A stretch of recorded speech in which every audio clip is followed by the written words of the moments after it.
La piedra angular del problema del mal. Si Dios es bueno y todopoderoso, ¿por qué existe el mal? Todo gira alrededor de esa aparente contradicción. No es un problema de si hay mal, porque el mal es evidente. El problema es cómo puede coexistir con un Dios que es a la vez amor y poder absoluto. Lo primero que hay que limpiar es una confusión. Dios no creó el mal como objeto. Dios no creó la oscuridad como entidad. El mal no es una sustancia que Dios haya fabricado. El mal es en su raíz más profunda, una carencia, una ruptura, un desorden. Algo que aparece cuando lo creado, por no ser Dios, deja de estar alineado con el orden que lo sostiene. Aquí entra la clave que destraba casi todo. Dios creó seres que no son infinitos, que no son absolutos, que no son perfectos por sí mismos. Y en cuanto existe algo que no es Dios, aparece inevitablemente esto. Lo finito tiene límite, y el límite trae consigo la posibilidad de ruptura. No porque Dios haya creado la ruptura como un objeto, sino porque lo creado, por definición, no es el ser absoluto. Un ejemplo simple lo vuelve clarísimo. Imagina una copa de cristal perfecta. Dios crea la copa, pero no crea la posibilidad de que se rompa como si fuera un objeto adicional. La posibilidad de ruptura existe intrínsecamente en ella porque la copa es finita. Si Dios creara solo cosas imposibles de romper, estaría creando cosas infinitas. Y lo infinito por naturaleza solo puede ser el mismo. Por eso esta frase es tan fuerte y tan verdadera. La carencia no es algo que Dios hizo. Es la sombra inevitable de que exista algo que no sea Dios. Esto nos lleva a una conclusión decisiva. Dios crea el ser. La posibilidad de carencia aparece porque lo creado no es el ser absoluto. El mal no es una creación, pero tampoco es un accidente fuera de control. Es la consecuencia metafísica de que exista creación y no solo el creador. Dicho en una frase que lo resume todo. Si Dios no hubiera querido que existiera ni siquiera la posibilidad del mal, no habría querido que existiera nada fuera de él, y eso ya no sería amor que crea, sino amor que se repliega sobre sí mismo. Ahora, cuando introduces la libertad, la comprensión se vuelve aún más profunda. Dios crea voluntades reales, no extensiones de su propia voluntad. Crea hijos, no marionetas. Y eso implica que esas voluntades pueden mantenerse en el bien o separarse del bien. No porque Dios haya creado el mal, sino porque creó algo distinto de él, una libertad finita, real, capaz de amar, y por lo mismo en su finitud capaz de errar. A partir de aquí, se entiende mejor la diferencia entre el límite de las cosas y el límite del ser humano. Toda la creación es finita, y la finitud se manifiesta como ciclos, desgaste, transformación. Una estrella se agota, colapsa o explota. Un árbol envejece. Un animal muere. La materia se erosiona. No es castigo. Es finitud en movimiento. En una estrella, su ruptura es energética y material. En un ser vivo, su ruptura es vital y biológica. Pero en el ser humano aparece algo único. Además de la ruptura física, existe la ruptura espiritual. Y eso lo vuelve dramático. Pero también lo vuelve sagrado. El ser humano es el único que puede romperse por dentro. No solo por desgaste, sino por decisión. Este punto es de los más importantes de este tema tan profundo y complejo. Lo finito no deja de ser finito por no pecar. La finitud no es pecado. El pecado es la ruptura voluntaria con la fuente de la vida. Por eso en el caso de Adán y Eva podríamos decir, si no hubieran pecado, ¿se habrían vuelto infinitos? La respuesta es no. Aún sin pecado, Adán y Eva seguían siendo criaturas. No eran Dios, ni lo hubieran sido. Pero estaban destinados a algo más grande. No a volverse infinitos por naturaleza, porque desde su creación no lo fueron, sino a participar de la vida infinita de Dios por gracia. Aquí la distinción es clave.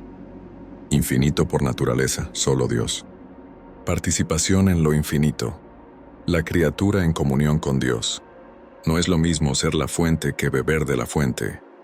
Por eso el siguiente ejemplo lo explica perfecto. Un foco no es la electricidad, pero vive de ella. Separado se apaga. Y aquí encaja una frase con precisión bíblica. El pecado es la muerte. No se refiere a la muerte física, sino a la ruptura espiritual. La descomposición del cuerpo es un límite aparte, no como castigo arbitrario, sino como consecuencia ontológica. Separarse de la vida es morir. Entonces, si Adán y Eva no hubieran pecado, no se habrían vuelto infinitos, ni autosuficientes, ni dioses. Habrían vivido en comunión permanente. Habrían participado de la inmortalidad. Habrían vivido sin corrupción. Y aquí está una frase preciosa que conviene decir porque resume todo. La finitud no es el problema. El problema es la finitud separada de su fuente. El pecado no crea la finitud, hace que la finitud se vuelva trágica. Antes del pecado, la finitud estaba sostenida por la gracia. Después del pecado queda expuesta a la muerte. Entonces, ¿cómo es posible que el hombre, teniendo presente la necesidad de Dios, erre tanto? ¿Cómo podemos amarlo tanto y después hacer o preferir el mal? ¿Cómo podemos desearlo tanto y a la vez separarnos de él? Porque el amor no elimina la fragilidad. Y la conciencia de Dios no anula automáticamente la condición humana. Esto no es una contradicción rara. Es literalmente la condición humana tal como la entendieron San Pablo, San Agustín, Santo Tomás y toda la tradición cristiana. Quiero el bien, pero hago el mal que no quiero. No porque no ame a Dios, sino porque amar a Dios no te vuelve infinito. Te sigue dejando finito. Ya se ha entendido que el mal no es una cosa creada, sino una ruptura, y el mal es simplemente el nombre que se le dio a esa ruptura proveniente de la finitud del hombre. Ahora falta integrar algo igual de profundo. La conciencia del bien no anula la posibilidad de fallar en él. La voluntad humana está dividida. Una parte ve la verdad, otra parte sigue siendo frágil, otra parte está herida, otra parte tiene hábitos, otra parte busca alivio inmediato, otra parte se cansa, se angustia y tiene miedo. Y ninguna de esas partes significa que no ames a Dios. Amar no es lo mismo que dominarse perfectamente. Amar no es lo mismo que no caer. Amar no es lo mismo que no errar. Amar es desear permanecer incluso cuando fallas. Amar no es aún participar plenamente del amor divino.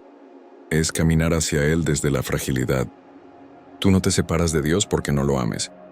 Te separas porque sigues siendo finito, humano, corruptible. Y la finitud no desaparece por comprenderla, solo se vuelve más consciente. La paradoja es esta. Mientras más claro ves a Dios, más claro ves tu distancia. No porque te alejes más, sino porque ves mejor. Eso no es hipocresía, ni tampoco justificación. Es madurez espiritual. Además, hay algo más profundo. La separación que tú llamas pecado no siempre es una decisión frontal contra Dios. Muchas veces es ese cansancio, ese miedo, esa necesidad de alivio, esas heridas no sanadas, esos hábitos formados antes de la conciencia, o incluso los impulsos que no pasan por la razón. No todo error es rebelión, muchos errores son fragilidad. Por eso cuando se dice que nacemos con pecado, es importante comprender a qué se refiere. Nacer con pecado no significa estar marcados por Dios. Significa cargar con las consecuencias físicas, emocionales o espirituales, que ya venía arrastrando la humanidad anteriormente cuando fue tocada por el mal. Es como nacer en una casa que ya estaba incendiándose antes de que tú llegaras. No prendiste el fuego, pero respiras el humo. Por eso es importante comprender que el pecado no nace del rechazo de Dios al hombre, ni tampoco siempre nace del rechazo consciente a Dios. Muchas veces nace de no saber sostener el peso de la libertad, el peso de nuestra poquedad. Y eso no contradice el amor, lo muestra incompleto, en proceso, en aprendizaje. Nosotros nos preguntamos, ¿cómo puedo amarlo tanto y separarme tanto? Porque amar no es estar unido perfectamente. Es querer volver incluso después de haberte separado, las veces que sean necesarias. El amor humano no es lineal, es oscilante. Y el cristianismo nunca dijo que el que ama no cae. Dijo que el que ama vuelve. La angustia del hombre no nace de incoherencia, nace de lucidez. Muchas veces estamos viendo al mismo tiempo dos verdades. Dios es el centro. Tú no eres capaz de permanecer en el centro todo el tiempo. Eso no es contradicción, eso es humanidad. Por eso Cristo no vino a eliminar la posibilidad de errar, coartando nuestra libertad. Vino a hacer posible el regreso. No vino a crear hombres perfectos. Vino a buscar hombres reales. La pregunta no es lógica, es existencial. Y la respuesta no es, no deberías fallar y por lo tanto hacer el mal. No estás solo cuando fallas y el mal llega a tu vida. Esto nos lleva a un punto que muchos malinterpretan. El ser humano no busca a Dios por debilidad psicológica o necesidad emocional, como si inventara un protector para no sentirse pequeño. Es exactamente al revés. El ser humano busca a Dios porque fue hecho por Él y para Él. Es una huella ontológica. Algo que viene desde el inconsciente, no como una idea aprendida, sino como un llamado desde lo más profundo. Como el ojo está hecho para la luz y el pulmón para el aire, el espíritu humano en esencia está hecho para Dios. Por eso la desorientación del ser no nace porque el hombre busque a Dios, sino cuando busca hacerlo a un lado o sustituirlo. Cuando intenta poner en el centro otra cosa que no puede cargar el peso de la eternidad. En este punto debemos decir algo preciso. No es algo mental, no es emocional, ni solo voluntad. Es algo que viene desde el fondo del alma. Es la búsqueda de la fuente. Y eso conecta con la definición más antigua de pecado. En hebreo, una de las palabras centrales para pecado se entiende como jata, y significa errar el blanco, fallar el objetivo. Y en griego, la palabra es hamartia, que significa lo mismo. Fallar la meta, desviarse del centro. Esto es muy importante porque cambia el enfoque. Pecado no es primero ser malo, es estar desalineado. No es solo romper una regla, es fallar a la vocación. Es desorientación del ser. Y por eso la conversión no es solo portarse bien, es volver a apuntar, volver al centro. Ahora viene una de las preguntas más delicadas. ¿Qué pasa con quienes nacen ya con una ruptura fuerte? Personas con enfermedades, discapacidades, trastornos mentales profundos. Al decir esto no estamos hablando de culpa personal, ni de castigos divinos, ni de almas más manchadas que otras. Estamos hablando de una realidad mucho más dura y mucho más humana. La de un mundo que a consecuencia de la separación o permisión del mal, ya no es plenamente armónico, donde la fragilidad se manifiesta también en el cuerpo y en la mente. Hay quienes nacen con un organismo sano y una psique estable, y hay quienes nacen con una carga mucho más pesada desde el primer día. No porque Dios los haya señalado, sino porque la creación misma ya está atravesada por la herida. Su condición no es pecado, es herencia, es consecuencia. No es elección, es circunstancia. No es una marca moral, es una vulnerabilidad existencial. Es el resultado de un mundo marcado por decisiones libres que, al desviarse del bien, dejaron huellas reales en la carne y en la mente, y que hoy muchos cargan sin haberlas elegido. Aquí hay una distinción que hay que decir con claridad, porque sana muchas culpas falsas. Una cosa es la ruptura padecida y otra la ruptura elegida. Vale la pena reiterar este punto para que quede muy claro. Enfermedad, discapacidad, herida psicológica no son pecado, no son culpa, no son castigo.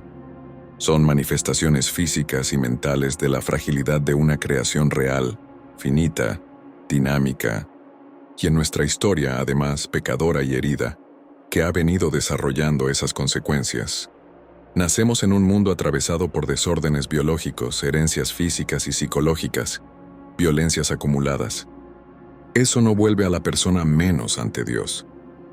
Al contrario, muchas veces la coloca más cerca del misterio de la cruz, porque Cristo no vino a identificarse con el fuerte, sino con el débil y el herido. Y aquí entra la pieza moral final que encaja todo el rompecabezas. Para hablar de culpa real, la tradición cristiana y la filosofía moral seria distinguen tres cosas. Primero, el acto externo, lo que se hizo. Segundo, la conciencia, si la persona comprendía realmente lo que hacía. Tercero, la libertad real, si podía elegir otra cosa. Para que exista culpa plena, deben estar las tres.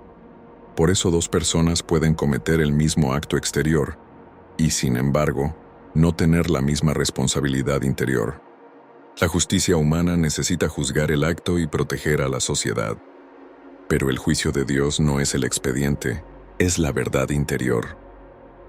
Dios mide cuánta luz había, cuánta libertad real, cuánta herida, y por eso no nos corresponde condenar el corazón del otro. Podemos decir esto estuvo mal y poner límites, pero no podemos afirmar con certeza la intención última del alma. Eso solo Dios lo sabe. Esto nos lleva ahora a un punto muy importante: la tentación, Satanás y el permiso en la Biblia. Primero, algo esencial. Satanás no es un antidios, no es poder paralelo. Es una criatura caída y limitada. Cuando la Biblia dice que pide permiso, no describe una escena administrativa literal. Es una forma pedagógica de mostrar una verdad. El mal tiene límites. Job, Pedro, el desierto de Jesús. Todos esos textos enseñan que Satanás no gobierna. Hiere, tienta, confunde, pero no es soberano. Su poder es parasitario, no creador. No puede crear nada. Puede invadir el cuerpo, pero no puede apropiarse del alma. Puede atacar la libertad, pero no puede poseer la voluntad. Solo puede sugerir, distorsionar, aprovechar grietas. Y aquí conviene decirlo de manera precisa para que no se vuelva angustiante. Sí, la tentación es universal, porque la libertad es universal. No existe ser humano que no haya sido tentado. Si fueron tentados Adán y Eva, si fue probado Job, si fue zarandeado Pedro, si fue tentado el mismo Cristo, entonces la tentación forma parte del drama humano. Pero esta frase final es la síntesis equilibrada, realista y exacta. No existe ser humano que no haya sido tentado por Satanás, pero no todas las tentaciones de cada ser humano provienen directamente de él. Muchas vienen de nuestra propia finitud, de heridas, de impulsos, de traumas, de historia. Otras vienen del mundo herido. Algunas sí, de una inteligencia espiritual que busca romper el vínculo con Dios. Pero solo pueden provenir de una naturaleza herida por el pecado original, de un mundo que normaliza el desorden, de un enemigo espiritual que busca confundir, pero nunca de Dios. Y entonces, finalmente, cuando alguien pregunta la versión corta, concreta, sin rodeos, ¿Dios creó el mal? La respuesta es no. Dios creó el ser, creó una creación finita y libre. El mal es la carencia posible de lo finito, y el pecado es el error voluntario de una libertad finita. No es una obra positiva de Dios. Es el costo inevitable de que exista algo distinto de Él, y al mismo tiempo la grandeza inmensa de que ese algo pueda amar de verdad.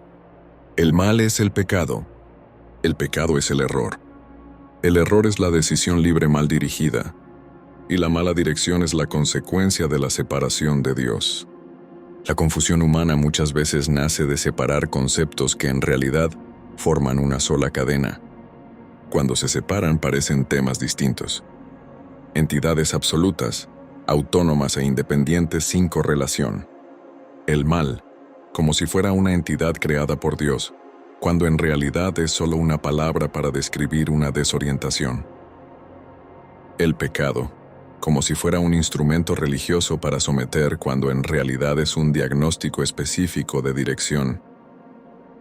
El error o la falla, como si fueran algo meramente psicológico, cuando en realidad son un desvío profundo del ser. La separación de Dios, como si fuera un tema de fe aparte, cuando en realidad es la ruptura con la fuente misma de la vida. Pero cuando vuelves a unirlos, queda clarísimo que todos hablan de lo mismo, solo vistos desde distintos ángulos.